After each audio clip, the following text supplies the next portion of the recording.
I've been incarcerated for 16 years. I was a gang member, I was a murderer, a drug dealer, a drug addict. Everything that I had reformed to the world in every way. In every way, I was lost. I was angry. I used every excuse in the book to blame it on everybody else. But in reality, it was just me.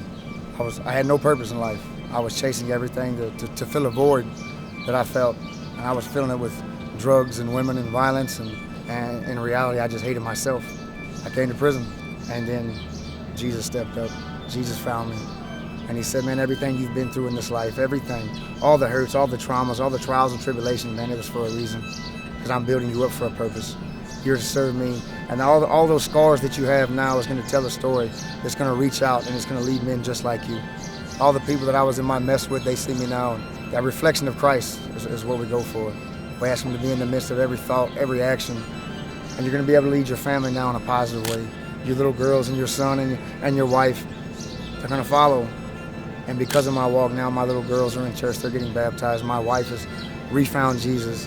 And I get to be a part of men in this new men ministry here at Angola, coming out of their mess. And I get to watch them grow and I get to be a part of it. I get to set an example, a positive example now. And God is awesome. God is awesome.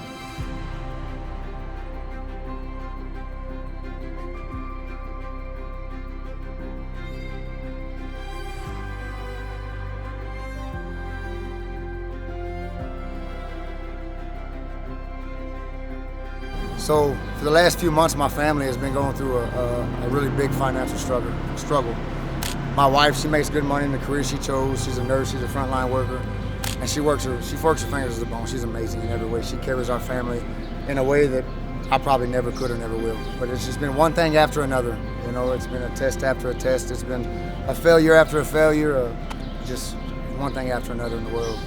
And my family has been stretched so thin that my wife had been given plasma and door dashing for money. It was a real struggle for my family, on my marriage, on our relationships, just how we talk to one another and deal with one another. It was a test. And I'd been praying to God and praying to God. I said, God, man, I surrender my family to you. I surrender my finances to you. I surrender it all to you, Lord. I know you can take care of this. I need your help. I need you to do this. Months and months have been going by with me praying that same prayer over and over and over, talking to God about my situation, my family's situation. And it got to a point where I was frustrated and I was angry because nothing was happening the way I wanted it to happen. So I kind of went Jacob on God. You know how Jacob wrestled with God and said, I'm not going to let go until you bless me. I told God, man, I need you to step up. I need you to be the God that you say you are. I need you to be the God that I know you are, the God that I read about, the God that I see perform miracles every day. I know you can handle this. I need you to do this because me and my family, we are stretched so thin, we are breaking. We are breaking. We're on the right walk. We're living according to your will and our purposes that we believe that you have for us. Right? We're doing all this stuff, and I need you to do what you say you can do. I need you to show up and show out for my family. And probably maybe 2-3 days after I prayed that angry prayer to God, I called my wife, and she answered the phone. She said, have you been talking to God? I said, yeah, baby, I talk to God every day. And she said, well, I have 2 messages for you from God. And she said, one, God said, stop threatening me. And it blew my mind because I had never told her about my prayers. God. I had never discussed any of that with her because to me it was, when I told God I surrender everything to you, I surrender my finances and my family to you, that was me trusting in God that he was going to take care of the situation, so there was no point for me to talk about it anymore. And she said, God said stop threatening. She said, second, he said he's got you. He's got you this time. And I said, yeah. I said, well, what does that look like? She said, we reached out to God behind bars. My oldest daughter, Zoe, she's 17. And she just started a relationship with God. And her story that she wanted to tell God behind bars was how she came to her walk with Christ. What got her asking questions. And she contributed that to me. She said that it was because of my walk and the change that I made in my life.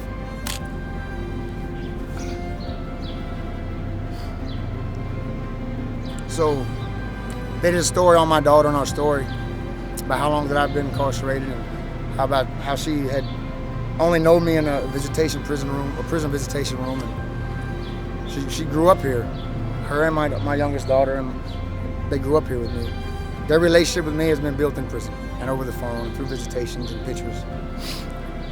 But she still gave me that. She said that because of the changes that I made, because of the walk that I'm on, it led her to her walk with Christ.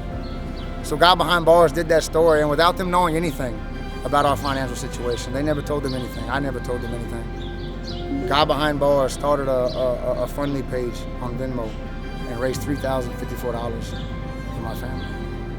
And they had no idea how bad things were. They just thought they were blessing my daughter. They didn't know how deep it actually went. And so God showed up and he said, I got you.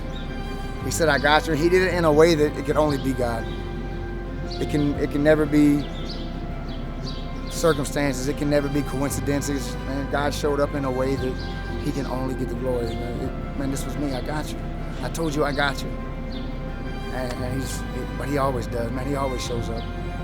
When we're worthy, when we're not worthy, he blesses us. When we're not worthy of grace, he gives us grace. And now both my little girls are on this journey, and I get to witness it and be a part of it. I think the first Sunday in May, they said they're both getting baptized, and they are on fire for Christ. And my wife is right there with them, and they're on this journey with me.